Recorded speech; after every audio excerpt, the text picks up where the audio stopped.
तो कथा के विश्राम सत्र के दिन जो वक्ता थे उन्होंने श्रोताओं से कहा कि देखिए, आप लोग 9 दिनों तक कथा सुने हैं और जब तक कथा सुनने के बाद दक्षिणा न देंगे तब तक आपको कथा सुनने का फल नहीं मिलेगा। तो लोगों ने पूछा कि क्या दक्षिणा दी जाए? तो वक्ता जी ने कहा कि आप लोग अपनी एक एक बुराई यहां संकल्प करके त्याग दीजिए। जैसे कोई सिगरेट पीता हो तो वो संकल्प ले ले कि आज के बाद हम सिगरेट नहीं पिएंगे। कोई खैनी खाता हो तो संकल्प ले ले आज के बाद हम खैनी नहीं खाएंगे। और किसी के पास यदि बुराई नहीं है तो वो किसी नियम का संकल्प ले ले कि आज के बाद हम 5 माला जपेंगे तब पानी पिएंगे। तो जितने श्रोता थे, किसी ने बुराई छोड़ी, किसी ने कोई नियम का संकल्प लिया। गांव के एक सबसे बड़े सेठ जी थे। सेठ जी ना एक दिन कथा में कभी आए, न उन्होंने कोई नियम लिया, न कोई अपनी बुराई छोड़े। कथा पूरी हो गई। रात में गांव के कुछ श्रेष्ठ प्रबुद्ध लोग महाराज जी के पास जाकर बोले, सरकार, सबने कोई न कोई नियम लिया और अपनी बुराई छोड़ी, लेकिन गांव के एक सेठ जी हैं, न वो कथा सुनने आए, न उन्होंने कोई बुराई छोड़ी, न कोई नियम लिया।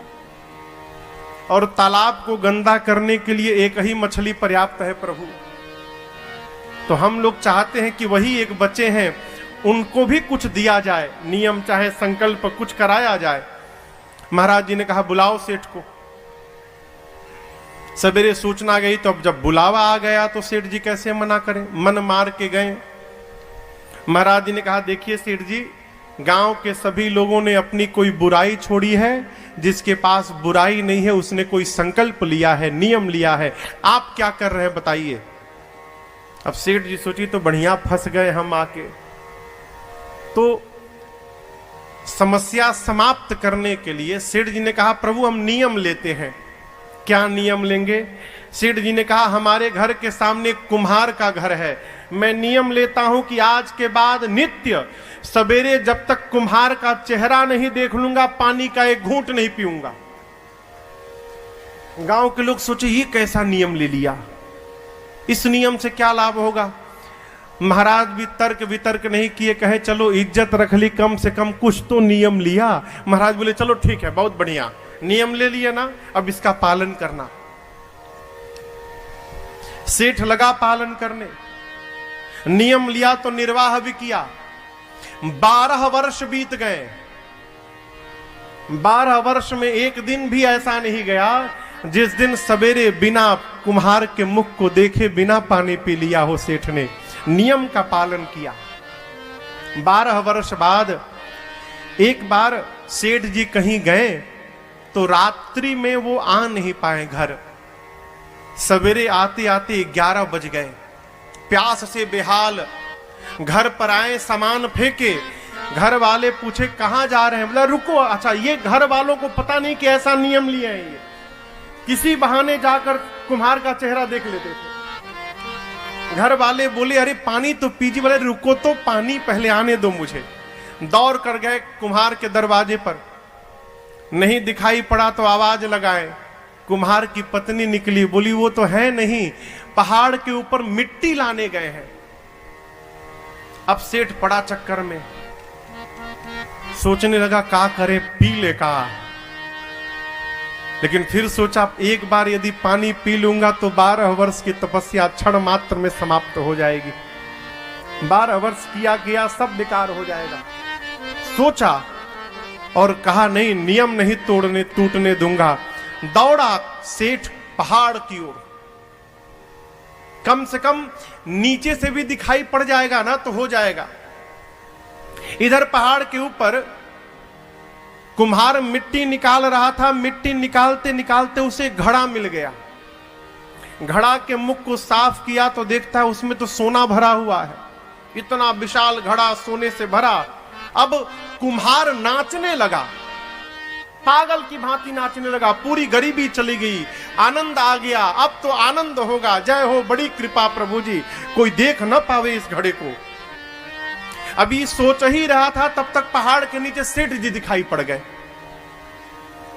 कुम्हार सोचा ये सेठ क्यों चला आया यहां पर। अब कुम्हार सेठ को देख रहा है, सेठ जी कुम्हार को देख रहे हैं। कुम्हार पूछा क्या बात है सेठ जी। सेठ जी बोले कुछ नहीं, बस देख लिया।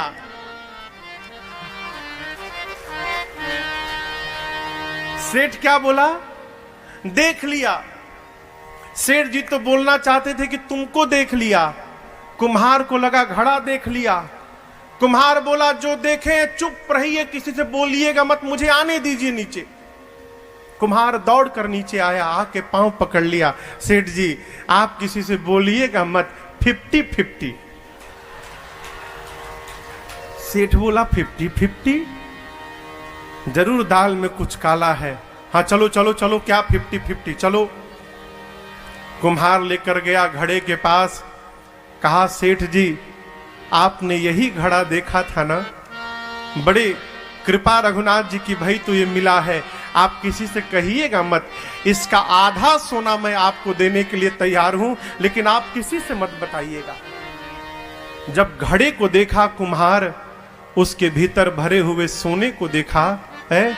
सेठ जी वहीं सिर पे हाथ धर कर बैठे और फफक के रोने लगे हो। कुम्हार ने कहा सेठ जी आप रो क्यों रहे हैं, आपको तो नाचना चाहिए। सेठ जी ने कहा प्यारे तुझे पता नहीं है, पिछले 12 वर्षों से नित्य मैं सवेरे पहले तेरा मुख देखता था, फिर जल का एक घूंट लेता था। बिना तेरे मुख को देखे मैं आज तक 12 वर्षों में कभी पानी नहीं पिया हूं। कुम्हार बोला फिर रो क्यों रहे हैं? सेठ बोले इसलिए रो रहा हूं प्यारे कि 12 वर्षों तक तेरा मुख देखकर तो इतना सोना मिल गया, यदि 12 वर्षों तक मैं भगवान का मुख देखकर पानी पिया रहता तो आज मेरी क्या गति हुई रहती।